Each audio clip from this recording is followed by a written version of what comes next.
उनके साथ हुई, तो मुझे लगता है कमलनाथ जी ने मेरे परिवार को प्रतिष्ठित करने की जो व्यवस्था की थी, उसके लिए मैं आज आभार के रूप में उनके साथ जाना चाहता हूँ। पूर्व सीएम कैलाश जोशी के बेटे और पूर्व मंत्री दीपक जोशी के भाजपा छोड़कर कांग्रेस में शामिल होने की चर्चा जोरों पर है।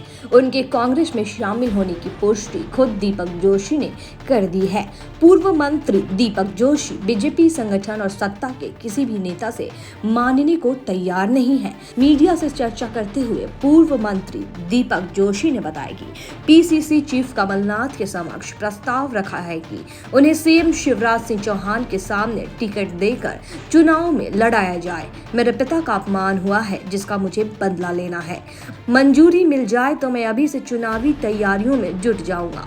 दीपक जोशी के अनुसार पीसीसी चीफ कमलनाथ ने भी उनके इस प्रस्ताव पर गंभीरता से विचार करने की बात कही है। देखिए, मैं किसी बात को लेके नहीं गया, ना मुझे पद चाहिए, ना प्रतिष्ठा चाहिए, ना कोई अन्य चीज़ चाहिए।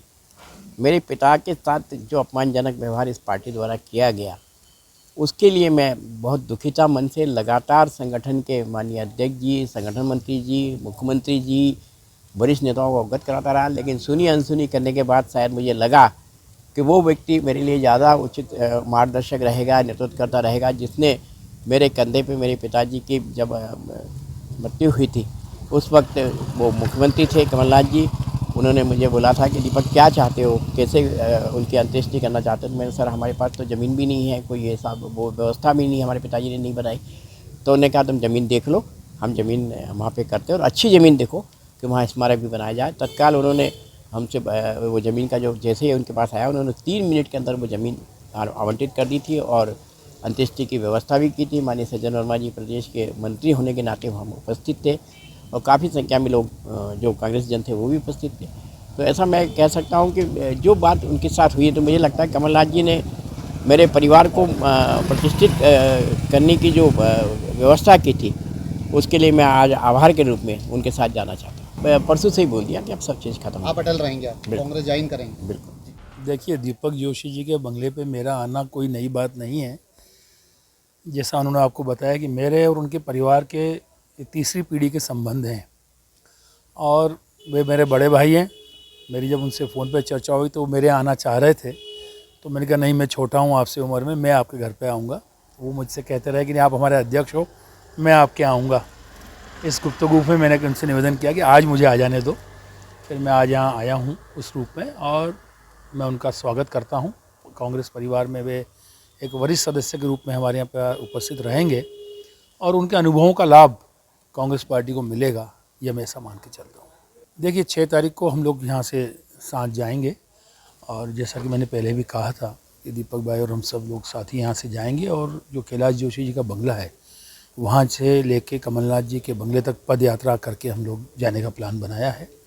और चूँकि कैलाश जोशी जी की एक तस्वीर लेके हमको जाना है, तो माननीय कमलनाथ जी को उनके बंगले पे हम सौंपेंगे। उसमें हम सब साथी जितने वरिष्ठ कांग्रेस के नेता हैं, मैं उन सबको इनवाइट करूँगा। वो भी साथ चलना चाहें तो चल सकते हैं, ऐसी मेरी उम्मीद है। पर दीपक भाई का ये कहना था कि हम सादगीपूर्ण तरीके से करना चाह रहे हैं, तो निश्चित रूप से जैसा दीपक भाई का आदेश है, हम लोग सादगीपूर्ण तरीके से कांग्रेस के वरिष्ठ नेताओं के साथ हम। देखिए, मैं ये बात सच कहना चाहूँगा कि राजनीति सब अपनी जगह पे है, समय को भूलना नहीं चाहिए। और मैं ऐसा मानता हूँ कि 3 मिनट में हस्ताक्षर करने वाले माननीय कमलनाथ जी, जिन्होंने जब अंत्येष्टि हो रही थी तो सज्जन वर्मा जी मुख्यमंत्री के प्रतिनिधि के रूप में वहाँ उपस्थित थे, मध्य प्रदेश शासन के मंत्री थे, मैं भी वहाँ उपस्थित था।